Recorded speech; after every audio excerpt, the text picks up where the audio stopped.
এ দুনিয়ার মানুষের দলেরা আসো, এ বেনুমাজি নামাজে আসো। যদি নামাজ না পড়ো, নবী আলাইহিস সালাতু ওয়াস সালাম ফরমান আল ফারকু বাইনাল আবদি ওয়াল কুফরি তারকুস সালাহ। মুমিন এবং বেঈমানের মধ্যে পার্থক্য, মুমিন আল্লাহর সামনে দাঁড়ায়, বেঈমানরা আল্লাহর সামনে দাঁড়ায় না। মুমিন আল্লাহর সামনে নত হয়, মুমিন আল্লাহর সামনে নত হইয়া রূপ দেয়, বেঈমানরা আল্লাহর সামনে নত হয় না। মুমিন তার 4 আঙ্গুল কপাল মাওলার কুদরতি পার মধ্যে ঠেকাইয়া সেজদা করে, কিন্তু বেঈমানরা সেজদা করে না। এক কথায় মুমিন নামাজ পড়ে, বেঈমানরা নামাজ পড়ে না। আসো নামাজের মধ্যে আসো, আসো মাওলার জিকিরের মধ্যে আসো। আল্লাহ পাক রব্বুল আলামিন কালামে পাকের মধ্যে ফরমান, ফাজকুরুনি আযকুরুকুম, তোরা আমার জিকির করে আমিও তোদের জিকির করব। আল্লাহ, তোরা আমার জিকির করে আমিও তোদের জিকির করব। মাওলার জিকির করলাম আর মাওলা তোমার আমার জিকির করবে। আল্লাহ পাক রব্বুল আলামিন হাদিসের কুদসির মধ্যে কি বলেন, ওয়ানা মাহু ইয যাকারানি, বান্দা যখন জিকির শুরু করিয়া দেয় আমি তখন তার সাথী হইয়া যায়। সুবহানাল্লাহ। এর জন্য চরমনওয়ালাদের কাজ হলো জবানের মধ্যে জিকির জারি করিয়া দেওয়া।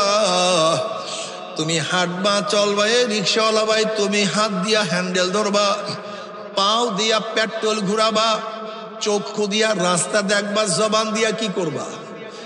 জবান দিয়ে আমার মাওলার জিকির করতে থাকবা। আল্লাহ তুমি কবুল করিয়া নাও। হে আমার কৃষক বাবারা, তুমি নাঙ্গল চাষ করবা, জবান দিয়া মাওলার জিকির করবা। হে আমার ব্যবসায়ী ভাই, যতক্ষণ গদির মধ্যে থাকবা, ব্যবসার ফাঁকে ফাঁকে আমার মাওলাকে ডাকবা। আল্লাহ,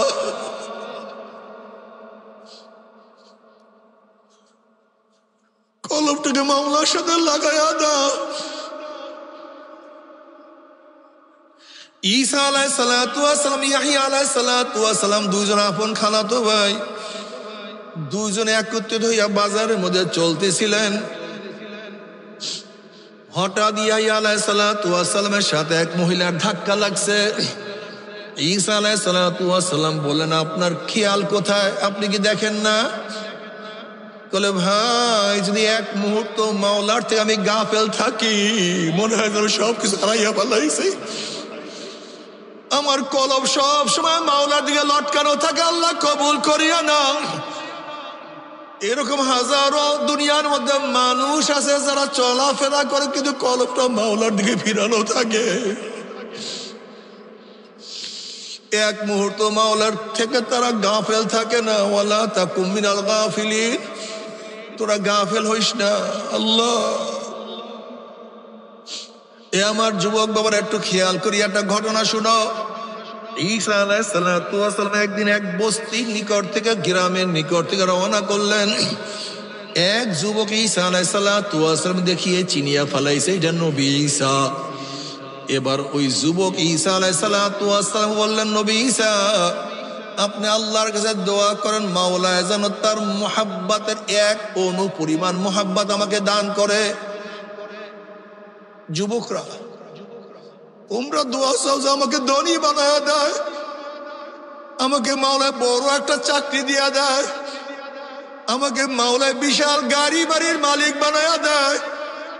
আর এই যুবক ঈসা আলাইহিস সালাতু ওয়াস সালামের কাছে দোয়া করছে যে আপনি দোয়া করেন মাওলা যেন তার এক অণু পরিমাণ মুহাব্বত দান করে। নবী ঈসা আলাইহিস সালাতু ওয়াস সালাম বলেন, যুবক তুমি মাওলার এক অণু পরিমাণ মুহাব্বত সহ্য করতে পারবা না।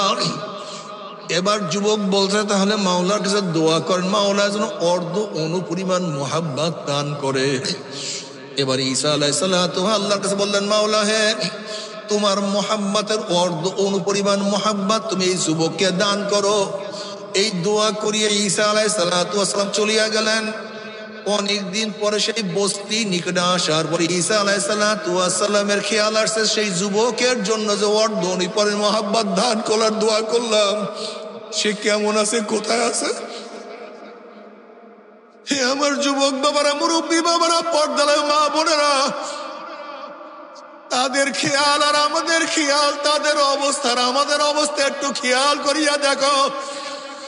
ঈসা আলাইহিস সালাতু ওয়াস সালাম তালাশ করেন কিন্তু তাকে তো পান না। বস্তি সবার কাছে প্রশ্ন করে, জিজ্ঞাসা করে সে কোথায় গেছে আমরা জানি না, সে তো অনেক আগে ঘর বাড়ি সারিয়া চলিয়া গেছে। এবার ঈসা আলাইহিস সালাতু ওয়াস সালাম আল্লাহর কাছে বলেন, মাওলা রে, সেই যুবকের সাথে আমি দেখা করতে চাই, সাক্ষাৎ করতে চাই। আল্লাহ বলেন, যাও, ঈসা অমুক পাহাড়ের মধ্যে সেই যুবক আছে। ঈসা আলাইহিস সালাতু ওয়াস সালাম সেই পাহাড়ের কাছে গিয়া দেখে যুবক একটা পাথর উপরে দাঁড়াইয়া আসমানের দিয়ে তাকাইয়া কার সাথে যেন কথা বলতে আছে, বিড়বিড় করিয়া কথা বলতে আছে। ঈসা আলাইহিস সালাতু ওয়াস সালাম সালাম দিলেন, আসসালামু আলাইকুম, আমি ঈসা। যুবক সালামের কোনো জবাব নেয় না। আবার বলল, আসসালামু আলাইকুম, আমি ঈসা। যুবক সালামের কোনো জবাব নেয় না। এবার তৃতীয়বার সালাম দিলেন, সালামের জবাব যুবক নেয় না, শুধু কার সাথে যেন কথা বলার মধ্যে লিপ্ত। আমার মাওলা ডাক দিয়ে বলে, ঈসা রে, যার কলবের মধ্যে আমার অর্ধ পরিমাণ মহাব্বত ঢুকছে, আমি জাতে পাকের কসম খাইয়া বলতে পারি, আমাকে ছাড়া সে অন্য কাউকে চিনতে পারে না। हर गुल में तू है, रंग में तू है, बो में तू, हर जात तू जिधर देखता हो मैं तू ही तू है, तू ही तू है, तू ही तू है, तू ही तू। আমি যেদিকে তাকাই আমার মাওলা, আরে ও চরমনাই মুজাহিদরা, একটু খেয়াল করিয়া দেখো, সেই হালাত না। মুজাহিদকে সালাম দেয় না, এক মুরিদ আর এক মুরিদের সাথে মুসাফা করে না, এক মুরিদ আর এক মুরিদের শুভাকাঙ্ক্ষী হয় না। আল্লাহ, অথচ নবী আলাইহিস সালাতু ওয়াস সালাম ফরমান, সাবাতুন ইউযিল্লুহুমুল্লাহু ফি যিল্লিহি ইয়াওমা লা যিল্লা ইল্লা যিল্লুহু, আল ইমামুল আদিল ওয়া শাবুন নাশা ফি ইবাদাতিল্লাহ ওয়া রাজুলুন কলবুহু মুআল্লাকুন বিল মাসাজিদ ওয়া রাজুলান তাহাব্বা ফিল্লাহ ইজতামা আলা যালিকা ওয়া তাফাররাকা আলাইহি। আল্লাহ পাক কিয়ামতের ময়দানে 7 ব্যক্তিকে আরশের নিচে জায়গা করিয়া দিবেন। এর মধ্যে ওই 2 ব্যক্তি, যেই 2 ব্যক্তি একজন অপরকে মোহাব্বত করবে আল্লাহর জন্য, একে অপরকে ঘৃণা করবে আল্লাহর জন্য। আমার কোনো বন্ধু নাই, সেই আমার বন্ধু যে আল্লাহর পাগল। আমার কোনো দুশমন নাই, ওই ব্যক্তি আমার দুশমন যে আল্লাহ পাকের দুশমন। আমি মোহাব্বত করি মাওলার জন্য, আমি ঘৃণাও করি মাওলার জন্য, আমি শত্রুতাও করি মাওলার জন্য। তুমি কি দেখো না, নবী নূহ আলাইহিস সালাতু ওয়াস সালাম তার ছেলেকে নৌকায় নেয় নাই, যেহেতু মাওলার শত্রু, আমারও শত্রু। তুমি কি দেখো না, নবী ইব্রাহিম আলাইহিস সালাতু ওয়াস সালাম তার বাবার কথা মানতে পারে না, যেহেতু মাওলার শত্রু। ঈসা আলাইহিস সালাতু ওয়াস সালাম আল্লাহ মাওলার পাগল হইয়া সব কিছু ছাড়িয়া দিছে। কত আল্লাহ পাকের বান্দার আমার মাওলার পাগল। সাহাবারা মাওলার পাগলা, মাওলার প্রেমে পড়িয়া সাহাবারা মাওলার পাগল হইয়া সব কিছু ত্যাগ করিয়া ফেলাইছে। তুমি কি দেখো না, কত সাহাবারা ঘর সারিয়া দিছে, স্ত্রী সারিয়া দিছে, জায়গা জমি সারিয়া দিয়া এলাকা ত্যাগ করিয়া মাওলার প্রেমে চলিয়া গেছে। অথচ আজকে তোমার আমার মাওলার পাগল হইতে ঘর ছাড়ার দরকার হয় না, বাড়ি ছাড়ার দরকার হয় না, জায়গা ছাড়ার দরকার হয় না, ব্যবসা ছাড়ার প্রয়োজন হয় না, জায়গা জমি ছাড়ার প্রয়োজন হয় না। আমার মাওলার কাজ করার জন্য কোনো কিছু ত্যাগ করার প্রয়োজন নাই, কিন্তু যাহা কিছু করো মাওলাকে নিয়া করো, মাওলাকে ছাড়িয়া কিছু করিও না। ব্যবসা করো আমার মাওলাকে নিয়া ব্যবসা করো। আল্লাহ, চাকরি করো আমার মাওলাকে নিয়া চাকরি করো। বন্ধু বানাও আমার মাওলাকে নিয়া বন্ধু বানাও। দল করো আমার মাওলাকে নিয়া দল করো। নেতা মানো আমার মাওলাকে নিয়া নেতা মানো। বিবাহ স্ত্রী করো আমার মাওলাকে ছাড়িয়া নয়, আমার মাওলাকে নিয়া সব কিছু করো। যারা আমার মাওলাকে নিয়া সব কিছু করবা, সুন্নাত অনুযায়ী চলবা, এই সমস্ত মানুষগুলি যখন কবরের মধ্যে যাবে, জনাব মুহাম্মদ রাসূলুল্লাহ সাল্লাল্লাহু আলাইহি ওয়াসাল্লাম রওজার সাথে সূরা হয়ে যাবে, রাস্তা হয়ে যাবে। ফেরেশতারা প্রশ্ন করবে, মান হাজার রজুল, চেন ওই ব্যক্তিকে, চেন ওই ব্যক্তিকে। অমনি হাজারো যুবকরা দেখবে যারা কলেজে পড়তো, ইউনিভার্সিটিতে পড়াশোনা করতো, হাজারো যুবকরা দেখবে নবীর মাথার সাথে তার মাথার মিল, নবীর চেহারার সাথে তার চেহারার মিল, নবীর পোশাকের সাথে তার পোশাকের মিল, নবীর নীতি আদর্শের সাথে তার নীতি আদর্শের মিল, নবীর দলের সাথে তার দলের মিল, নবীর সাথে তার নেতার মিল। অমনি বলবে যে আমার নবী জনাবে মুহাম্মদ রাসূলুল্লাহ সাল্লাল্লাহু আলাইহি ওয়াসাল্লাম। অমনি আমার মাওলায় ডাক দিয়ে বলে, সাদাকা আবদি, আমার বান্দা সত্য কথা বলছে। ওয়াফরিশুল ফরাশা মিনাল জান্নাহ ওয়া আলবিসু মিনাল জান্নাহ, আমার বান্দা বান্দির গার মধ্যে জান্নাতের পোশাক লাগাইয়া দে, জান্নাতের বিছানা বিছাইয়া দে, জান্নাতের নাজ নেয়ামত দ্বারা গোটা কবরটাকে ভরিয়া দে, আল্লাহ কবুল করিয়া নাও। কিন্তু যখন নাফরমান বদমাশ বেঈমান দেখবেন নবীর মাথার সাথে মিল নাই, নবীর চেহারার সাথে মিল নাই, নবীর পোশাকের সাথে মিল নাই, নবীর নীতি আদর্শের সাথে মিল নাই, নবীর দলের সাথে দলের কোনো মিল নাই, নবীর সাথে নেতার কোনো মিল নাই। অমনি নাফরমান বলবে, হা হা লাদরি, হা হা লাদরি, আমি ওনাকে চিনি না, ওনার সাথে আমার কোনোই পরিচয় নাই। অমনি আমার মাওলা ডাক দিয়াল বলবে, কাযাবা আদুকুল্লাহ, আমার দুশমন মিথ্যা কথা বলছে, এ কবরের মাটি চাপ দে। অমনি কবরের দুই পাশের মাটি এত জোরে চাপ মারবে, চাপের সাথে এক পাজরের হাড্ডি আর এক পাজরে লাগাইয়া ফেলাইবে, আল্লাহ মাফ করিয়া দাও। এ ফেরেশতারা কবরের মধ্যে আগুন ধরাইয়া দে, অমনি গোটা কবরটা আগুনে ভরিয়া যাবে, আল্লাহ মাফ করিয়া দাও।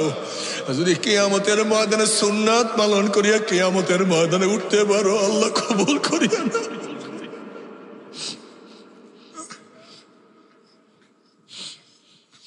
বুখারীর মধ্যে রওয়ায়াত আছে, নবী আলাইহিস সালাতু ওয়াস সালাম ফরমান, হে আমার উম্মতরা, কিয়ামতের ময়দানে আমাকে তিন জায়গায় খোঁজ করিও।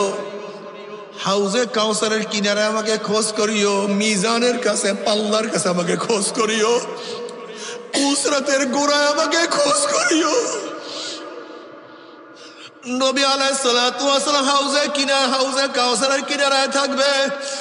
আমার নবী ডাক দেবে, আয় আমার উম্মতরা, আমি তোদেরকে এক পেয়ালা হাউজে কাউসারের পানি পান করাইয়া দেব। মাংসারে বাল্লাম ইয়াজ বাবাদা, যেই ব্যক্তি এক পেয়ালা হাউজে কাউসারের পানি পান করবে 50,000 বছরের মধ্যে আর কোনোদিন পানির পিপাসা লাগবে না। আল্লাহ তোমার হাবিবের হাতে এক পেয়ালা হাউজে কাউসারের পানির ব্যবস্থা করিয়া দিও। দোয়া করো আল্লাহর কাছে,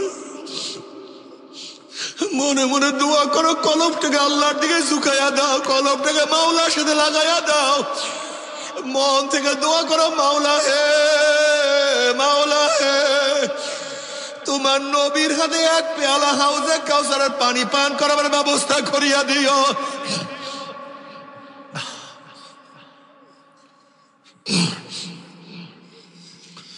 সমস্ত মানুষ দৌড় দিবে গেটের মধ্যে, ফেরেশতারা একদল মানুষকে আটকাইয়া ফেলাইবে। ওই সমস্ত মানুষরা বলবে, ইয়া নবী আল্লাহ, ইয়া রাসূল আল্লাহ, আপনি আমাদেরকে ডাকছেন কিন্তু ফেরেশতারা আমাদেরকে আসতে দেয় না। আমার পেয়ারা নবী বলবেন, সারিয়া দাও, আমার উম্মাদেরকে কেন আটকাইছো? এক পেয়ালা হাউজে কাউসারের পানি পান করাইয়া দেবো, 50,000 বছরের মধ্যে আর কোনোদিন পানির পিপাসা লাগবে না। অমনি ফেরেশতারা বলে, ইয়া নবী আল্লাহ, ইয়া রাসূলুল্লাহ, আপনি তো জানেন না, আপনার দুনিয়ার থেকে বিদায় হওয়ার পরে নাফরমান দাড়ি রাখতো না, দাড়ি ছাড়তো, দাড়ি কাটতো। ও তো সুন্নাতকে পছন্দ করতো না, নামাজ পড়তো না, রোজা রাখতো না, আপনার বিরুদ্ধে কত স্লোগান দিত।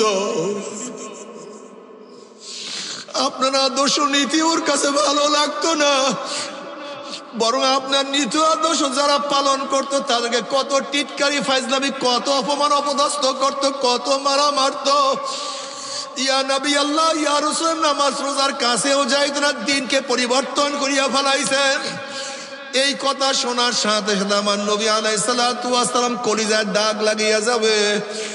অমনি আমার নবী বলবে সৌকান সৌকান সৌকান, দূর হ দূর হ দূর হ, ওরা আমার উম্মত না। ও আমার সাতক্ষীরার বাবারা, ও আমার সাতক্ষীরার পর্দালা মা বোনের একটু খেয়াল করিয়া দেখো, যদি কিয়ামতের ময়দানে তোমার আমার নবী তোমাকে আমাকে পরিচয় নাই দেয়, তোমার আমার নবী তোমাকে আমাকে যদি নাই চিনতে পারো, অবস্থাটা কি হবে আল্লাহ মাফ করিয়া দাও।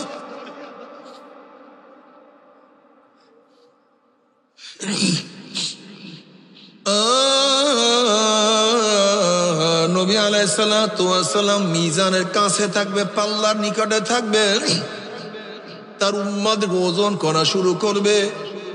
যখনই কোন গুনাহ ওজন করবো অমনি আমার নবী সুপারিশ করা শুরু করবে। মাওলা, এই যুবক তো কলেজে পড়তো, এই যুবক তো ইউনিভার্সিটির ছাত্র, ওর চারিপাশে গুনাহ,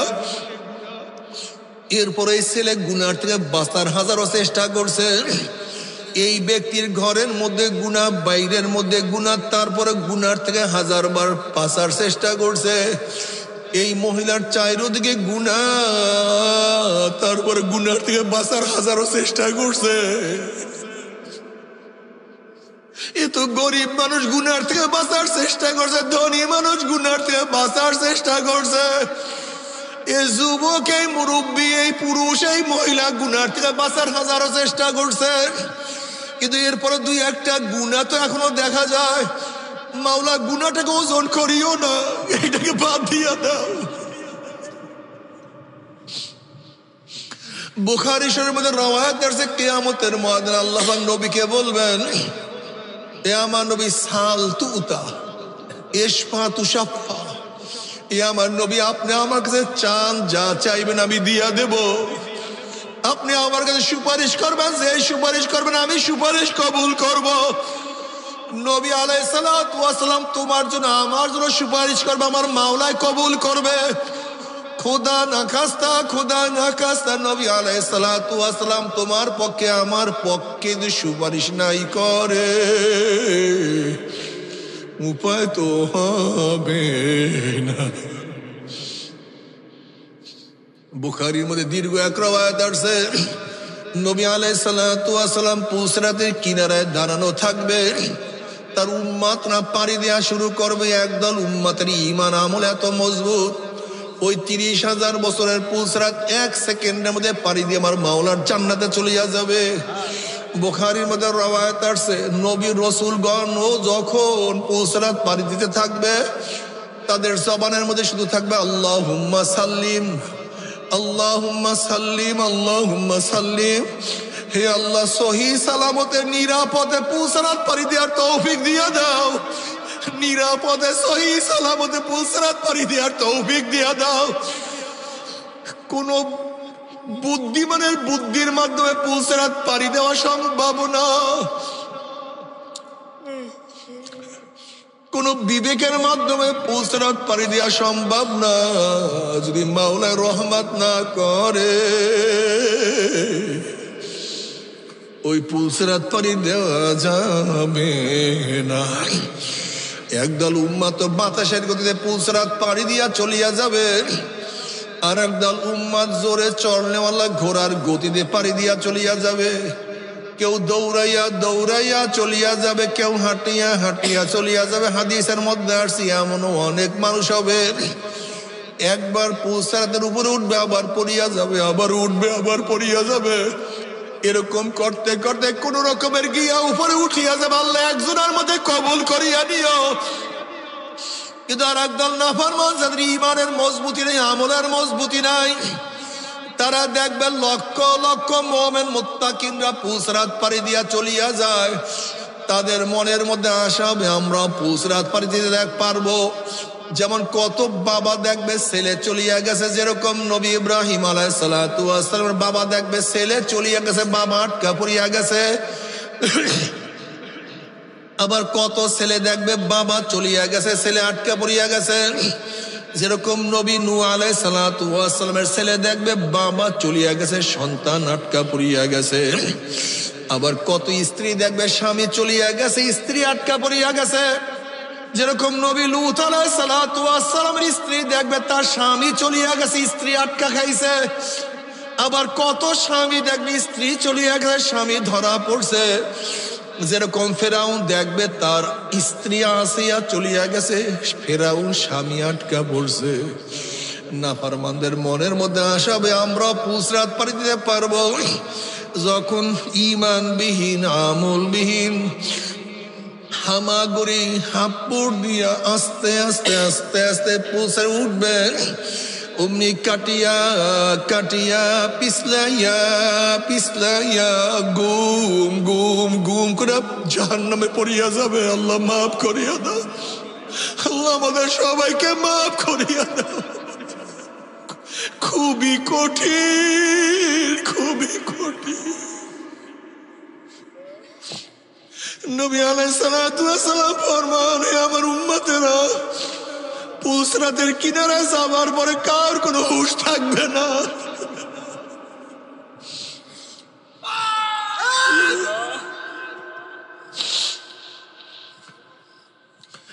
বাবারে দোয়া করিও আল্লাহর কাছে, নামাজে দোয়া করিও, মোনাজাত ধরিয়া একা একা দোয়া করিও। যখন রুমের মধ্যে একা একা মাঝে মাঝে থাকবার ডাক দিও, আল্লাহ রে আল্লাহ রে তুমি মাফ করিয়া দিও, তৌফিক দিয়া দিও। যখন একা একা হাত তুলবা, চোখের পানি জড়াইও, সেজদার মধ্যে গিয়া পানি জড়াইও, নামাজে দাঁড়াইয়া কান্দিও, জিকিরে বসিয়া কান্দিও, আল্লাহ মাফ করিয়া দাও। যখন বাগানের মধ্যে একা থাকবা, মাওলার দিকে ডাক দিও, মাওলা রে ও মাওলা ক্ষমা করিয়া দে, কবুল করিয়া নে, ক্ষমা করিয়া দে, কবুল করিয়া নে, গুনার থেকে বাঁচিয়া থাকার তৌফিক দিয়া দে। বাবারে সারাদিন দুনিয়া দুনিয়া হ্যাঁ দুনিয়া করো, মাওলাকে বাদ দিয়া না। মাওলাকে নিয়ে যা কিছু করো, মাওলাকে নিয়ে করিও। তুমি কি জানো জাহান্নামের মধ্যে যখন জাহান্নামরা পড়িয়া যাবে, কয়দিন জাহান্নামের নিচে যাবে? 1 বছর, 10 বছর, 10 বছর, 20-30 বছর নয়। ওই পুসরাতের উপর থেকে যখন গুম করে পড়িয়া যাবে, 70 বছর পর্যন্ত, 70 বছর পর্যন্ত আগুনের নিচে যাইতেই থাকবে, যাইতেই থাকবে। ডাইনে আগুন, বামে আগুন, উপরে আগুন, নিচে আগুন, সামনে আগুন, পিছনে আগুন। আল্লাহ মাফ করিয়া দাও। আসলে বাবা তোমার আমার কলবটা এত শক্ত, এত পাষাণ হয়ে গেছে। আল্লাহ পাক কালামে পাকের মধ্যে ফরমান, সুম্মা কাসাত কুলুবুকুম মিন বাদি যালিকা ফাহিয়া কাল হিজারাতি আশাদ্দু কসওয়া ওয়া ইন্না মিনাল হিজারাতি লামা ইয়াতাফাজ্জারু মিনহুল আনহার ওয়া ইন্না মিনহা লামা ইয়াশাক্কাকু ফায়াখরুজু মিনহুল মা ওয়া ইন্না মিনহা লামা ইয়াহবিতু মিন খাশিয়াতিল্লাহ ওমা আল্লাহু বিগাফিলিন আম্মা তা'মালুন। একদল মানুষের কলব পাথরের চেয়ে শক্ত হয়ে গেছে। এরপর আল্লাহ পাক 3 ধরনের পাথরের কথা বয়ান করেন। আল্লাহ পাক বলেন, এক ধরনের পাথর আমি মাওলার ভয়ে টাস টাস ফাটিয়া গেছে।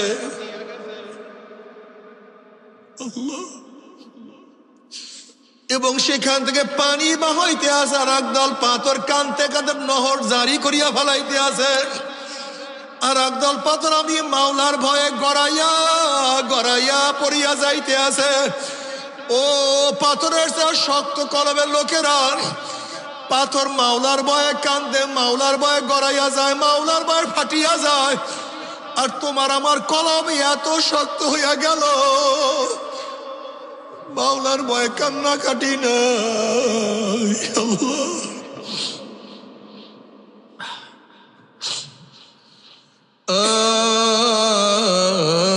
दिल दे तू उसको दे जो साहिब दिलदार है,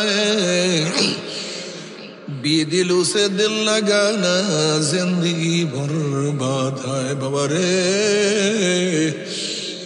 মাওলাকে নিয়ে থাকো। চরমনের মুজাহিদরাও, মোমেন বাবারাও, পর্দালে মা বোনেরা, আমার নবীর সুন্নাত অনুযায়ী চলো, তরিকার ঠিক মতো সবক আদায় করো, তরিকার নিয়ম অনুযায়ী চলতে থাকো।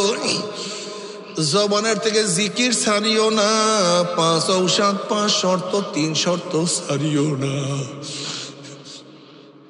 ওয়াবুদ রাব্বাকা হাত্তা ইয়াতিয়াকাল ইয়াকিন, মৃত্যু আসার আগ পর্যন্ত ইবাদতের মধ্যে মগ্ন থাকো, মৃত্যু আসার আগ পর্যন্ত, চক্ষু বোঝার আগ পর্যন্ত ইবাদত ছাড়িও না, দাওয়াত দিতে থাকো। মনের মধ্যে একটা জিনিস এমন ভাবে গাঁথো, যদি আমি এক ব্যক্তিকে দাওয়াত দেই, ওই ব্যক্তি যত নেকির আমল করবে, আমার দাওয়াতের কারণে ব্যক্তি যত নেকির আমল করবে, আমার মাওলাই ওই পরিমাণে নেক আমার আমল নামায় লিখিয়া দিবে। আজকে যারা চরমনের এই মাহফিলে যারা দাওয়াত দিয়া মানুষকে নিয়ে আসছো, যদি একটা মানুষকে আমার মাওলায় কবুল করে, আশা করা যায় ওই একজন মানুষের উসিলায় তোমাকে আমার মাওলা মাফ করিয়া দিবে। দাওয়াত দিও, দাওয়াত ভুলিও না, হিংসা আশা দূর করো, প্রত্যেকের কাছে যাও, নিজের ভুল স্বীকার করো, পীর ভাইকে সবচেয়ে বেশি মোহাব্বত করো। ইউসিরুনা আলা আনফুসিহিম ওয়ালাউ কানা বিহিম খাসাসা, প্রত্যেকে মোহাব্বত করো, ভালোবাসো। আর মাওলাকে নিয়ে কবরে যাইও, মাওলাকে না নিয়া মাওলার কবরে যাইও না। তবে মুমিন মুসলমান বলতে সবাই রে মনে চায় গুনার থেকে ফিরিয়া নেক আমল করিয়া মাওলার জান্নাত, কিন্তু সবাই রে যাইতে মনে চায়, গুনাহ নিয়া মাওলার জাহান্নামে কাউরে কিন্তু যাইতে মনে চায় না। কিন্তু কেনই বা আমরা নেক আমল করতে পারি না, কেনই বা গুনার কাম ছাড়তে পারি না? এর মূল কারণ হলো আপনার এবং আমার পিছনে নফস এবং শয়তান লাগিয়া রইছে। এই নফস এবং শয়তান থেকে ফেরার জন্য যে কোনো একজন হক্কানি আল্লাহর ওলির হাতে হাত দিতে হবে রে বাবা। খবরদার, বর্তমান জমানায় পীর মুরিদের নামে ভেজাল, ব্যবসা, দলাদলি, হিংসা, হাসাদে পরিণত হয়ে গেছে। সমস্ত আল্লাহর ওলির একমত, যেই পীরের 5 জন মুরিদের মধ্যে কমপক্ষে 3 জনকে দেখবেন আলহামদুলিল্লাহ সুন্নাত মুআফিক আমল আখলাক মজবুত হয়ে যাইতে আছে, গুনার কাম ছাড়তে আছে, নেকের আমল ধরতে আছে, কলব নরম হইয়া চোখে পানি আসতে আছে। বৃক্ষ তোর নাম কি, ফলে পরিচয়? আমি চরমনায় বুঝি না, চরমনের দাওয়াত, প্রশংসা, প্রচার প্রসার করার জন্য আসি নাই রে বাবা। চরমনায় যাওয়ার তোমার কোনো দরকার নাই, কোনো দরকার নাই, কোনো দরকার নাই। তুমি যার কাছে গিয়া পারো, গুনার কাম ছাড়ো, নেকের আমল ধরো, কলব নরম করিয়া চোখে পানি নিয়া মাওলার কবরে যাইও। যেরকম দুনিয়ার ঘরে আগুন লাগলে পানি ছাড়া নিবানো যায় না, ঠিক তদ্রুপ তোমার এবং আমার গুনার দ্বারা যেই জাহান্নামের আগুন জ্বলিয়া রইছে, চোখের পানিও ছাড়া কিন্তু জাহান্নামের আগুন নিবানো সম্ভব না। কাজে বাবা, আমার জন্য দোয়া চাই, আমিও দোয়া করি, প্রত্যেকের জন্য খাস করিয়া দোয়া করো, প্রাণ খুলিয়া দোয়া করো, যেন কিয়ামতের মাঝে আমরা সবাই গলাগুলি বাঁধিয়া মাওলা একসাথে জান্নাতে যাওয়ার তৌফিক দিয়া দেয়। চরমনাই কিসের কাফেলা ভাই? সবাই কথা বলেন। এদের কাজটা কি? আগে নিজের কাজটা বুঝুন, আপনাদের কাজটা। আমি এখানে আসছি, নিজের কাজই বুঝি না, সময় নষ্ট করতেছি। চরমনাদের কাজ হলো নবী রসুলগঞ্জ এর জন্য দুনিয়াতে আসছে। সদর সাহেব, সেক্রেটারি সাহেব, রুম থেকে নামেন, মাঠে বসেন। এই আমি দেখতে আছি রুমের মধ্যে চাটকি চাটা মারতে আছেন, বয়ান শুই না বাদ দিয়া। সভাপতি, সেক্রেটারি, মাঠের মধ্যে নামেন, বয়ান শোনেন, চাটকি চাটা বাদ দেন। শয়তানে পাইছে পুরা বুড়ি। ওই এখনো ওই বসে রইস, ওই ভিতরে।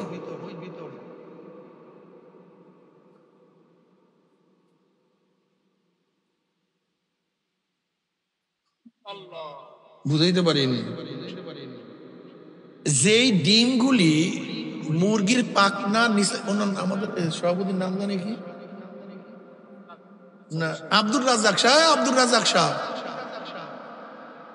আব্দুর রাজ্জাক সাহেব, ওই যে রুমে শোনেন আমার বক্তব্য শোনেন, আব্দুর রাজ্জাক সাহেব ওই দরজা বন্ধ করছে, তারপর নিচে নামবেন, দরজা বন্ধ করছে কিন্তু মাঠে আসবে না, পোকায় কেমন পাওয়া পাইছে বুঝছেন, দরজা বন্ধ করছে, মাঠে নামবে না। কথা বুঝাতে পারছি? আস্তে, মাঠে আইবে না। যাই হোক, যেই ডিমগুলি মুরগির পাখনার নিচে থাকে সেই ডিমগুলি কি দেয়? যেগুলি পাখনার থেকে বের হয়ে যায়, হ্যাঁ, মজলিসের একটা দাম আছে কি নেই? মিয়া বুঝে নেই। হুদুদ, হুদুদ এরিয়ার একটা বিশাল দাম আছে, হেরেমের একটা হুদুদ আছে, কাবার কি আছে? একটা এরিয়া আছে। যদি এরিয়ার মধ্যে নামাজ পড়েন এক রাকাতে কয় রাকাতের সওয়াব? 1,00,000 রাকাতের সওয়াব। যদি একটু রেখার বাইরে গিয়ে পড়েন, কথা বলেন, হবে না। কথাটা বুঝাতে পারি? মসজিদে নববীর একটা হুদুদ আছে, এরিয়া আছে। এই এরিয়ার মধ্যে নামাজ পড়লে এক রাকাতে 50,000 রাকাতের সওয়াব হয়। কিন্তু এরিয়ার বাইরে গিয়ে যদি পড়েন, কথা কয় না, হবে। রেখার মধ্যে থাকিয়ে যদি গোল করেন, গোল হবে। যদি রেখার বাহিরে চলে যান, হ্যাঁ, হুদুদের একটা দাম আছে কি নেই? এরিয়ার একটা দাম আছে কি নেই? বিশাল দাম। এরিয়ার মধ্যে থেকে বয়ান শোনা, এই মাজলিসের মধ্যে থাকিয়া বয়ান শোনার, মাজলিসের বাহিরে বয়ান শোনা, কথা কয় না। এইটা হলো মুরগির পাখনার নিচে। এখানের অবস্থাটা কি জানেন? এই আপনাদের সাতক্ষীরার মানুষ ইটের সাথে বেশি জড়িত, কি কথা ঠিক না? খলার সাথে বেশি জড়িত না? আপনি দেখবেন যে ইটটা একটু পাশে থাকে, 1 নাম্বার হইতে চায় না। যে ইটটা অন্য 1 নাম্বার ইটের সাথে থাকে, সেটা কয় নাম্বার হয়ে যায়? অথচ একেবারে একটু ফারাক, 1 নাম্বার আর হবে না, ওটা 2 নাম্বার হয়ে যাবে, 3 নাম্বার হয়ে যাবে। কিন্তু একটু চাপিয়া পড়ছে, একটু চাপে আগুন একটু বেশি লাগছে, মাত্র 2 সুতা ডিফারেন্স, 2 সুতা 2 নাম্বার হয়ে গেছে। 2 সুতা ডিফারেন্সের কারণে কয় নাম্বার হয়ে গেছে? 1 নাম্বার হয়ে গেছে। এত বুঝাতে পারছি? হুমুল জুলাসাউ লা ইয়াশকা জালিসুহুম। নবী আলী সাল্লাল্লাহু আলাইহি ওয়াসাল্লাম মাজলিসের একটা গুরুত্ব ছিল। তার মাজলিসে তাকে যে দেখছে এই 6 চক্ষে, সেই সাহাবী হইছে। কিন্তু তাকে যারা দেখে নাই, সে সাহাবীর মর্যাদা লাভ করতে পারে না। একটা ব্যাপার সবার আছে কি নেই? মারাত্মক ব্যাপার সবার আছে। এর জন্য মাজলিসে বসবেন। মাজলিসে বসলে ফায়দাটা কি? আপনার চোখে পানি নাই, কিন্তু আরেকজনের চোখে পানি আসছে, দেখবেন তার সাথে থাকার কারণে আপনার চোখের তো পানি শুরু হয়ে গেছে। কিন্তু রুমের মধ্যে থাকেন কিয়ামত পর্যন্ত, আপনি কিন্তু যেই সদরুদ্দি ওই সদরুদ্দি। আমাদের দায়িত্বশীলদের এখন ফায়দা হয় না কেন? কারণটা কি? দায়িত্বশীলরা এলাকায় যখন মফস্বলে মাহফিলগুলিতে আসে তখন দায়িত্ব পালন করে, মাহফিল শোনে না। মাসিক ইজতেমায় দায়িত্ব পালন করে, মাসিক ইজতেমার কাজ করে না। চরমোনাই ময়দানে যায়, রুমের মধ্যে ঘুমায়, মাহফিল শোনে না। অথচ আল্লাহ ওয়াযাক্কির ফাইন্না যিকরা তানফাউল মুমিনিন। আলোচনা করো, আলোচনায় মানুষের কি দিবে? ফায়দা দিবে, মুমিনের ফায়দা দিবে। এরা আলোচনা শুনতে চায় না, আলোচনায় বসতে চায় না। এর জন্য শয়তানে কখন পাইছে নিজেরও খবর রাখে না। যাই হোক, এর জন্য মাজলিসে বসবেন, মহাব্বত সৃষ্টি করবেন। চরমোনাই দাওয়াতি কাফেলাদের কাজই হলো মানুষকে দাওয়াত দেয়া। কি দাওয়াত? আজকে এই মাহফিল করছেন কেন? সবাই তাকাইয়া রয়েছে আমার দিকে, জবাব দেন। কেন এখানে আসছেন কেন? দাওয়াত দেওয়ার জন্য, দাওয়াত পাওয়ার জন্য, হেদায়েতের জন্য, আল্লাহকে পাওয়ার জন্য। কথা ঠিক না? এখানে আমরা আসছি কাকে পাওয়ার জন্য? আপনার উচিত ছিল কি আরেকজন মানুষকে দাওয়াত দেয়া না? আচ্ছা, আজকে এই মাহফিলে 100 লোক দাওয়াত দিয়ে নিয়ে আসছেন, 100, এরকম কে কে আছেন হাত তোলেন তো? 100 লোক নাই। আচ্ছা, 50 জনকে দাওয়াত দিছেন আজকে মাহফিলে আনার জন্য, আসার জন্য, এরকম কে কে আছেন? 50 জনকে, 50 জন। আচ্ছা, হাত নামান। আচ্ছা, 20 জন দাওয়াত দিচ্ছেন, এরকম কি আছেন? 10 জন দাওয়াত দিচ্ছেন। আচ্ছা, কমপক্ষে একজনকে নিয়ে আসছেন আজকে, একজনকে সাথে নিয়ে আসছেন, এরকম কয়জন আছে? একজনের সাথে নিয়ে আসছেন। বুঝছেন? এই কাফেলা মরার দ্বার প্রান্তে চলে গেছে। এই কাফেলাটা মরার, ধ্বংস হওয়ার দ্বার প্রান্তে চলে গেছে। আর বেশি সময় লাগবে না, আল্লাহ না করুক এইভাবে চলতে থাকলে আর বেশি মরতে সময় লাগবে না। এক সময় মুজাহিদদের অবস্থা ছিল একটা মাহফিল হওয়ার আগেই পাগল হয়ে যেত। তখন কে সদর, কে সেক্রেটারি, কে সভাপতি, কি আমাকে জিগাইলো কি জিজ্ঞাসা করলো না, এই চিন্তা তাদের ছিল না। তাদের মাথার মধ্যে চিন্তা থাকতো হুজুরের বয়ানে নিয়ে যাব, মাহফিলে নিয়ে যাব, আল্লাহ যদি একটু কবুল করে নামাজ পড়ায়। তাদের মাথার মধ্যে ছিল এইটা। আর আমার মাথার মধ্যে কি, আমাকে তো বলা হয় নাই, আমাকে জিজ্ঞাসা করে নাই, আমাকে সম্মান করে নাই, আমাকে ইজ্জত দেয় নাই। আগেকার মুজাহিদদের মাথার মধ্যে ছিল একজনকে কিভাবে নামাজি বানাবো।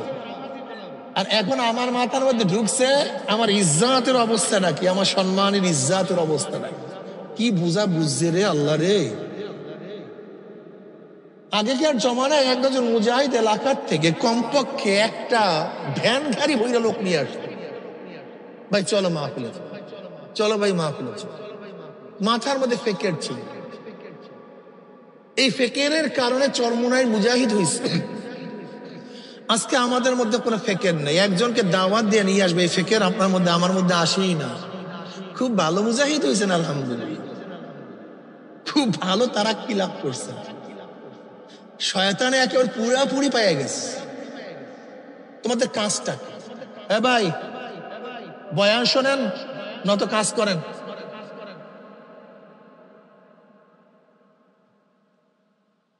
আদাল্লু আলা খায়রিন কা ফাইলিহি। আমি চরমোনার থেকে এখানে আসছি, আমি ফয়জুল করিম। কিসের জন্য ভাবছেন? হাদিয়া নেওয়ার জন্য? হ্যাঁ, এটা ভাবছেন আপনারা? ঈদ 2-3 দিন পরে এত কষ্ট করে একটা মাহফিলের জন্য সাতক্ষীরা পর্যন্ত আসছি, ইয়ারকি করার জন্য আসছি, ইসলামি করার জন্য আসছি, এই আল্লাহ বলা লোকদেরকে আল্লাহর সাথে মিলাইয়া দেওয়ার জন্য আসছি, দাওয়াত দেওয়ার জন্য আসছি। হ্যাঁ,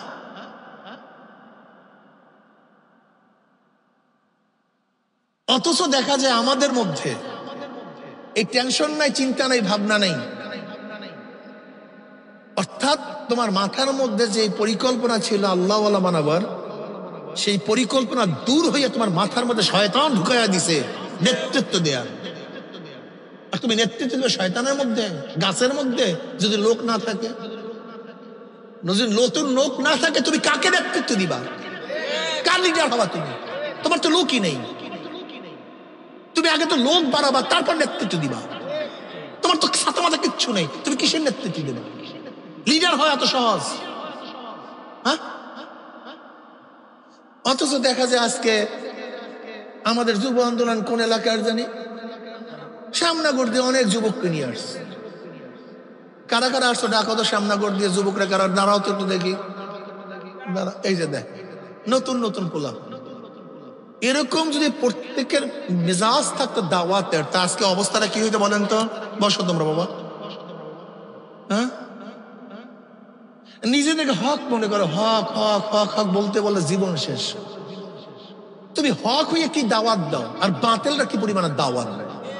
তুমি নিজেকে হক মনে করিয়া কি পরিমাণ খাটনি করো, বাতিলরা কি পরিমাণে খাটনি করে। তোমার দিমাগের মধ্যে দাওয়াত নেই, তোমার দেখা আমার তো শয়তানি। একটা মানুষকে দাওয়াত দেওয়ার মেজাজ নেই, বাদ দেন কোনো সংগঠন নাই। এরপর আমার দায়িত্ব কি ছিল? উদউ ইলা সাবিলি রাব্বি। ধরে নেন কোনো সংগঠন নাই, মুজাহিদ কমিটির আন্দোলন নাই, কিচ্ছু নাই, কিন্তু আমার কি দায়িত্ব ছিল? উদউ ইলা সাবিলি রাব্বি, ডাকো মানুষকে আল্লাহর পথে। আমার কিচ্ছু দায়িত্ব নাই, কিন্তু আমার দায়িত্ব ছিল দাওয়াত দেওয়া। কিন্তু আজকে সেইটা না বুঝিয়া আমি বুঝছি কি আমাকে কেন সম্মান করা হলো, সম্মান করা হলো, আমাকে কেন জিজ্ঞাসা করা হলো। কপাল তোমার পুড়ছে, তোমার কপালে ভোগ আছে, তুমি নিজেও ধ্বংস হবে। যেরকম চাউলের বস্তার মধ্যে পোকা লাগলে পোকা এক জায়গায় থাকে না, সব জায়গায় ছড়িয়ে পড়ে, তোমাদের মধ্যে পোকা লাগার কারণে আমার সুন্দর সুন্দর সাধারণ মুজাহিদরাও সব নষ্ট হয়ে যাইতেছে, সব জায়গায় পোকা ছড়াইয়ে পড়তেছে। আর নিজেকে মনে করি যে আমি তো ঠিক আছে, সবাই ভুল। তাসাউফের লাইনে আপনার তারা কি হচ্ছে কি হচ্ছে না আপনি বুঝবেন কিভাবে? এই একটা উসুল মনে রাখবেন, এটা কিয়ামত পর্যন্ত মনে রাখবেন, একটা মূলনীতি। তাসাউফের লাইনের সবচেয়ে বড় মর্যাদাটা কি? এই লাইনের সবচেয়ে বড় পদবিটা কি? যখন দেখবেন আমার দোষ শুধু ধরা পড়ে, শুধু আমার দোষ পড়া পড়ে, আমার নিজেকে খারাপ মনে হয়, আমি মনে হয় খারাপ, সবাই মনে হয় ভালো।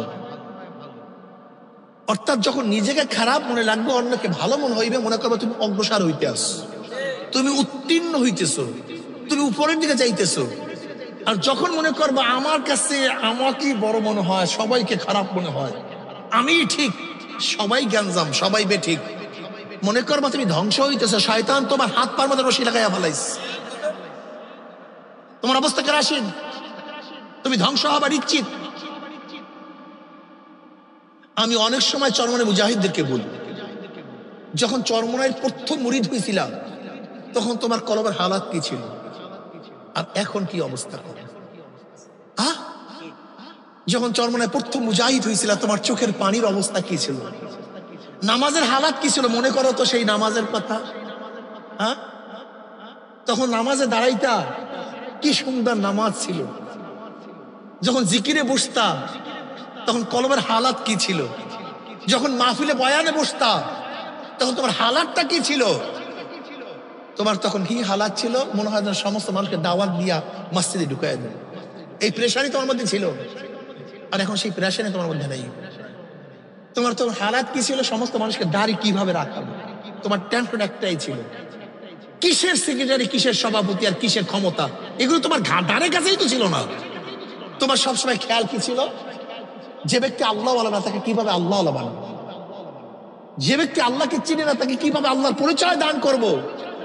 হাতে ধরতা, পায়ে ধরতা, কত মোহাব্বতের সাথে, শফকাতের সাথে, নরমিয়াতের সাথে দাওয়াত দিতা। সে হালাত এখন আছে, পুরাপুরি শয়তান কাবার করে ফেলে। আমি এই কাফেলাকে বলবো, এই কাফেলা দাওয়াতি কাফেলা, এই দাওয়াতের জন্যই সংগঠন। যে সংগঠন দাওয়াতকে ধ্বংস করে সেটা সংগঠন হতে পারে না। যেহেতু একা একা ইবাদত করা যায়, একা একা ইবাদত করা যায় না, একা একা ইবাদত করা, একজনের না ডাকলে, যেমন এই আজকে মাহফিল, একজনের ডাকছে দেখে তো আপনারা আসতে পারছেন, যদি কেউ না ডাকতো আমরা আসতে পারতাম। এই জন্য দরকার সংগঠন, আলাইকুম বিল জামা। এই জন্য দরকার ইজতিমাইয়াতের, একটা ঐক্যবদ্ধ সংগঠনের দরকার। ঐক্যবদ্ধ ছাড়া যদি একা একা থাকে, বন্য জানোয়ার গুলি কেউ হিংস্র প্রাণী ধ্বংস করে ফেলে, কি কথা ঠিক না? যদি একা একা থাকেন দেখবেন সবল বাইরে শয়তান আপনাকে আমাকে নিয়ে যাবে। যখন দলবদ্ধ থাকবেন তখন আপনাকে, এই আব্দুল্লাহ কই যাস, তুই নামাজে আসছিস কেন, তুই জিকিরে আসিস না কেন, তোর হালকা পাইলাম না কেন, কি কথা ঠিক না? দেখবেন অন্যায়ের মোকাবেলা করার জন্য ঐক্যবদ্ধ আন্দোলনের প্রয়োজন। যেরকম আমার আঙ্গুল 5টা, ভিন্ন থাকলে কোনো শক্তি নাই, যখন একসাথ হই তখনই শক্তি। আজকে বাংলাদেশে যত মুসলমান আছে, এই বিচ্ছিন্ন থাকার কারণে আমরা দুর্বল। যদি আমরা এক থাকতাম, আমাদের সাথে শক্তিশালী কেউ ছিল না, আমরা সবাই শক্তিশালী, কিন্তু বিচ্ছিন্ন থাকার কারণে সবাই দুর্বল। কিন্তু আমরা যদি বিচ্ছিন্ন লোকগুলি একত্রিত হয়ে যাই, আমরা এমন শক্তি অর্জন করব, গোটা দুনিয়ার বেঈমানরা আমাদেরকে দেখলে ভয় পাবো। কি কথা ঠিক না? এই জন্য ঐক্যতার দরকার। চরমনাইওয়ালারা কি চায়? এরা দল বাড়াইতে চায় না, এরা কিছু আল্লাহওয়ালা লোক বাড়াইতে চায়। চরমনারা কি বলে? 1 সবক 2 সবক 3 সবক নেওয়ার পরেও যদি তুমি গুনার কাজ ছাড়তে না পারো, নেকের আমল করতে না পারো, চোখে পানি না আসে, তোমার জন্য ওয়াজিব হয়ে যাবে আরেকজন হক্কানি আল্লাহওয়ালার কাছে গিয়ে গুনার কাজ ফেরে নেকের কাজ করে মাওলার জান্নাতে যাবে। কবর গিয়া চরমনায় পরিচয় দিলে কোনো লাভ নেই, কোনো ফায়দা নেই। এটা একটা কাফেলা, দাওয়াতি কাফেলা। এই কাফেলার মাধ্যমে কি হাজারো বেনমাজিরা নামাজ ধরছে নাই এই মাজলিসের মধ্যে? এরকম যারা একদিন নামাজ পড়তেন না কিন্তু চরমনায় যাওয়ার পরে নামাজ ধরছেন, এরকম কেউ আছেন এখানে? কারা কারা আছেন? হাত তোলেন। আল্লাহু আকবার, আলহামদুলিল্লাহ। হাত নামান। যারা একদিন দাড়ি রাখতেন না, চরমনায় যাওয়ার পরে দাড়ি রাখা শুরু করছেন, এরকম আছেন কেউ? আলহামদুলিল্লাহ, আলহামদুলিল্লাহ। এদের কাজটা কি? আল্লাহ বলা লোকদেরকে আল্লাহর সাথে মিলায় দাও। নবী রাসূলগণ দুনিয়াতে আসছেন কেন বলেন? হ্যাঁ, আল্লাহ বলা লোকদেরকে আল্লাহর সাথে মিলায়া দেওয়ার জন্য। নবী আলাইহিস সালাতু ওয়াস সালাম যখন দুনিয়াতে আসছেন, একজনও মুসলমান ছিলেন না, একজনও মুমিন ছিলেন না, একজনও না। সর্বপ্রথম ইসলাম গ্রহণ করছেন মহিলাদের মধ্যে আম্মাজান খাদিজা কুবরা রাদিয়াল্লাহু তাআলা আনহা। মুরব্বীদের মধ্যে সর্বপ্রথম আবু বকর রাদিয়াল্লাহু তাআলা আনহু। বালকদের মধ্যে আলীউল মুর্তজা রাদিয়াল্লাহু তাআলা আনহু। আর গোলামদের মধ্যে যায়েদ ইবনে হারিসা রাদিয়াল্লাহু তাআলা আনহু। এই প্রথম 4 জন মুসলমান। নবী আলাইহিস সালাতু ওয়াস সালাম যখন নবুয়তি পেয়েছিলেন, তার নবুয়তির আগে একজনও গোটা দুনিয়ার মধ্যে মুসলমান ছিলেন না, মুমিন ছিলেন না। এই নবী আলাইহিস সালাতু কি করছেন? এই বেঈমানদেরকে মুমিন বানায়া দিয়েছেন। যারা মুসলমান ছিলেন না তাদেরকে মুসলমান বানায়া দিয়েছেন। যারা নামাজ পড়তেন না তাদেরকে নামাজে দাঁড় করায়া দিয়েছেন। যারা মূর্তি পূজা করত তাদেরকে আমার মাওলার সামনে সেজদায় রত করিয়া দিয়েছেন। যারা সারাদিন দুনিয়ার পাগল ছিল তাদেরকে আখিরাতের পাগল বানায়া দিয়েছেন। চরমনাইওয়ালাদের কাজ কি? এই একই কাজ। উদু ইলা সাবিলি রাব্বিকা বিল হিকমা। যারা বেনমাজি তাদেরকে নামাজে দাঁড় করানো, যারা রোজা রাখে না তাদের রোজা রাখার ব্যবস্থা করা, যারা তাসের আড্ডার মধ্যে আছে তাদেরকে জিকিরের মাজলিসে বসে দেওয়া, যারা মদ দিয়া মত্ত আছে তাদের মুখের থেকে মদ নামায়া দেওয়া। আল্লাহুম্মা আমিন, আল্লাহুম্মা আমিন। ও আমার পর্দারা মা বোনেরা, 2 হাত তুলিয়া মাওলার দরবারে কান্দো।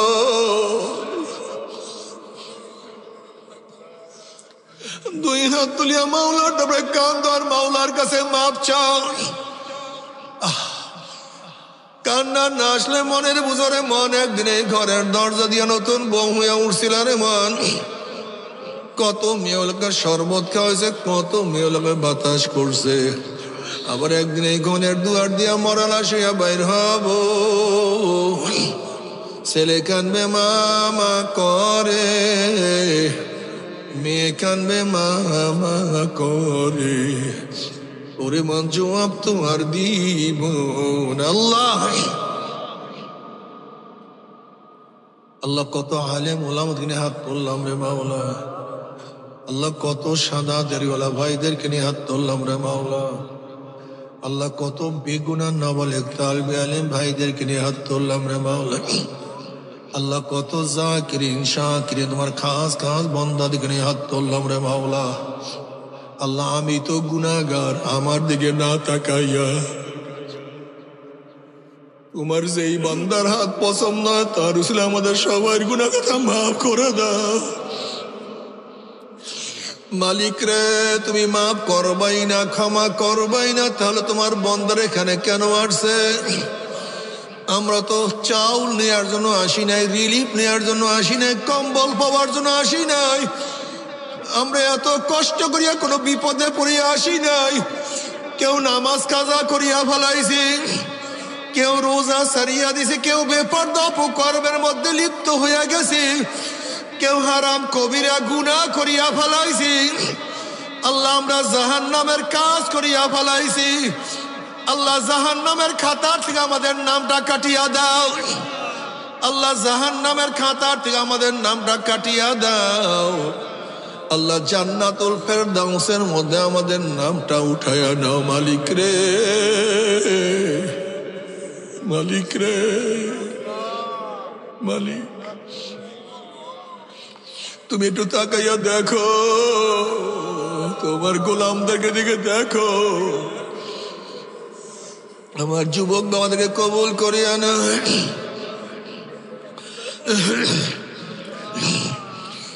আমার মুরব্বী বাবাদেরকে কবুল করিয়া না, আমার মা বন্ধুকে কবুল করিয়া নাও। আল্লাহ আমরা যারা হাত তুললাম জানি না কার মা নাই, বাবা নাই, স্ত্রী নাই, স্বামী নাই, সন্তান নাই, দাদা নাই, দাদু নাই, নানা নাই, নানু নাই। আল্লাহ যত মোমেন মোমনাত মুজাহিদরা কবরে শুয়ে রয়েছে সবার কবরে আযাবকে মাফ করে দাও।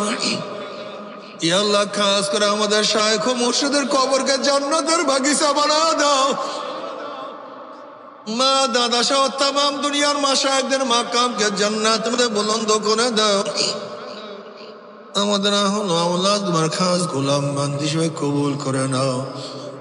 রব্বানা হাব লানা মিন আজওয়াজিনা ওয়া যুররিয়াতিনা কুররাতা আইনুন ওয়াজআলনা লিল মুত্তাকিনা ইমামা। رب ارحمهما كما ربياني صغيرا وصلى الله تعالى على خير خلقه محمد وآله وأصحابه وأزواجه وأتباعه أجمعين ارحمنا معهم برحمتك يا أرحم الراحمين. এটা পাগড়ি দেন আমার পড়তে যারা দায়িত্ব ছিল আজ করবো।